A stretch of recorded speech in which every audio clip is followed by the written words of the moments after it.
اور پھر فرمایا اللہ کا تعارف ہے اگلے رکوع میں، اللہ کی عظمت اور قدرت کی بہت ساری نشانیاں بیان کی ہیں، اور پھر انسان کو اس کی اوقات اللہ تعالیٰ نے یاد دلائی ہے کہ انسان تو اپنی اوقات کو یاد کر۔ یا ایھا الناس انتم الفقراء الی اللہ واللہ هو الغنی الحمید، تم فقیر ہو، تمہارے پاس کیا ہے؟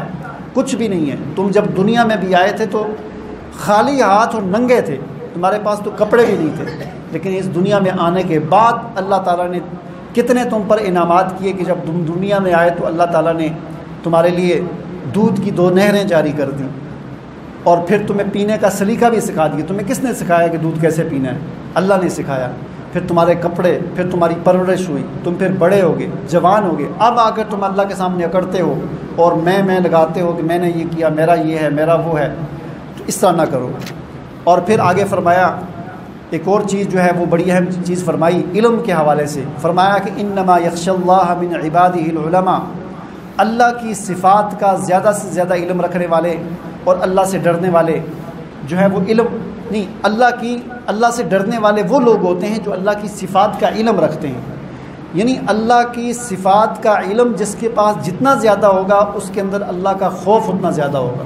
اللہ کی صفات کیا ہیں کہ اللہ، یہ جو ہم ہر آیت کے آخر میں آتی ہے، ان اللہ علی کل شیء قدیر، ان اللہ بکل شیء علیم، اللہ علیم ہے، اللہ قدیر ہے، اللہ رحیم ہے، کریم ہے، اللہ جو ہے خالق ہے، مالک ہے، رازق ہے۔ ان اللہ کی صفات کو جتنا ہم دہرائیں گے، جتنا بولیں گے، تو اللہ کا خوف اور اللہ کا یقین ہمارے دلوں کے اندر اتنا ہی بڑھتا جائے گا۔ اس لیے فرمایا کہ انما یخشی اللہ من عبادہ العلماء، اللہ کے بندوں میں سے زیادہ خوف کھانے والے اللہ سے اس کے علماء ہوتے ہیں، یعنی جن کو اللہ کی صفات کا علم ہوتا ہے۔ ان اللہ عزیز غفور، بے شک اللہ تعالیٰ غالب ہے اور مغفرت کرنے والا ہے۔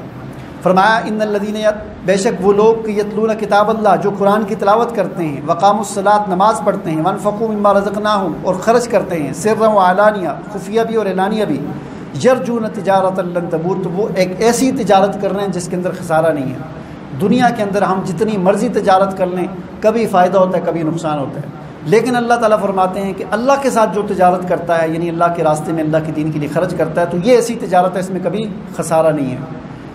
اور اسی چیز کو آگے سورہ صف کے اندر بھی فرمایا، یا ایھا الذین آمنوا ھل ادلکم علی تجارۃ تنجیکم من عذاب علیم، اے ایمان والو کیا میں تمہیں ایک ایسی تجارت نہ بتاؤں جو تمہیں اللہ کے عذاب سے بچائے۔ ہے تجارت لیکن اس کا فائدہ کیا؟ عذاب سے بچاتی ہے۔